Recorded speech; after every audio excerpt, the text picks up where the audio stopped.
would you look outside yourself when you have all of the world inside?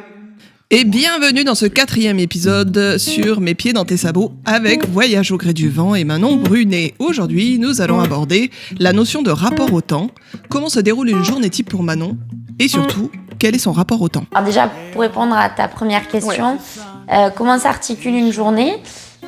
Donc une journée type, je vais prendre mon petit-déj. Dans un premier temps, j'aime bien prendre le temps de me réveiller, aller dire bonjour à mon équipe, profiter de l'environnement. Et le petit déjeuner, pour moi, c'est trop précieux parce que c'est le moment où tu as ta boisson chaude et où tu papillonnes en regardant tes chevaux en train de brouter. Généralement, j'essaie de trouver des coins où l'environnement est sympa, donc tu as toujours quelque chose à admirer et puis tu es dans ton monde, quoi. Donc ça, c'est un moment très précieux pour moi. Et puis ensuite vient le moment, entre guillemets, le moins rigolo de la journée où tu ranges le campement. Donc le plus dur, c'était cet hiver parce que j'avais la tente à ranger et souvent tu attends un peu qu'elle sèche, etc. Donc tu ranges ton campement, tu pèses tout pour être sûr que ce soit bien équilibré. Quand je dis tout, c'est les sacoches, les sacoches, les boudins, etc. Que ce soit bien équilibré sur ton cheval qui va porter toute la journée. Et puis ensuite, tu dois ranger le parc et préparer tes chevaux.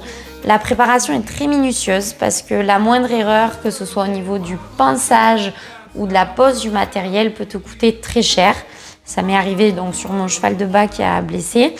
Donc le pansage, vraiment, moi j'essaye de faire en sorte qu'il n'y ait pas de poussière, la moins possible, pour pas qu'il y ait de boulettes qui puissent se former avec la sueur, par exemple.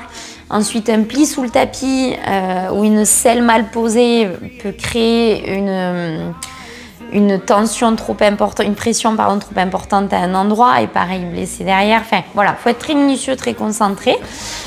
Et puis une fois que tout le monde est prêt, tu t'en vas et là tu peux enfin aller marcher. Ce temps de préparation-là, faut savoir que je mets en moyenne au moins 2h30, 3h. L'hiver, j'arrivais pas à mettre en dessous des 3h. Parce qu'il y a aussi le rangement du parc. J'ai fait le choix de faire un parc à mes chevaux et de ne pas les attacher la nuit. Donc ça aussi, ça prend du temps, quoi.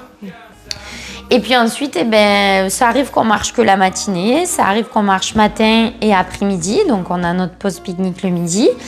Et on repart l'après-midi. En ce moment, c'est assez particulier. On marche, parce qu'on est en été, on marche tôt le matin. On fait une très longue pause dans la journée. Donc là, j'enlève vraiment tout le matériel sur les chevaux, qu'ils puissent se rouler, etc. Si j'ai de l'eau, je les rafraîchis. Et on repart en fin de journée pour remarcher à la fraîche.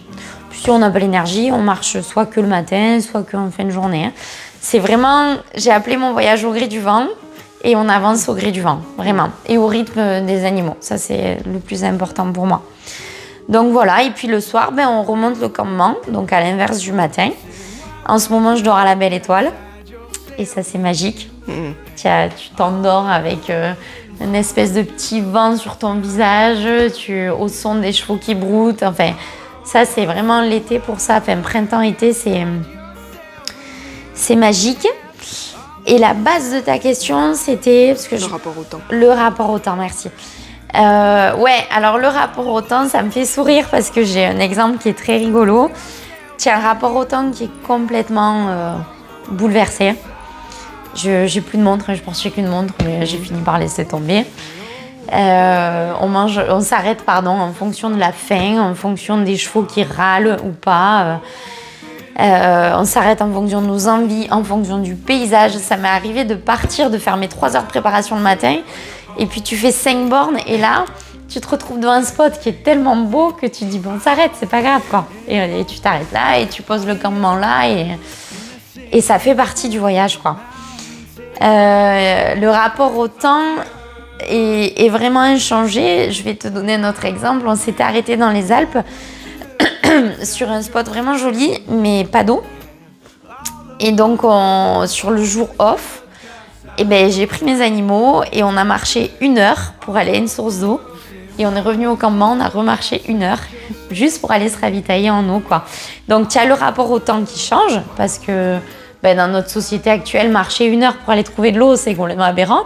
Mais tu as aussi un rapport aux choses de manière générale. Et notamment la matière première comme l'eau ou la bouffe, parce que tu peux pas te ravitailler quand tu veux.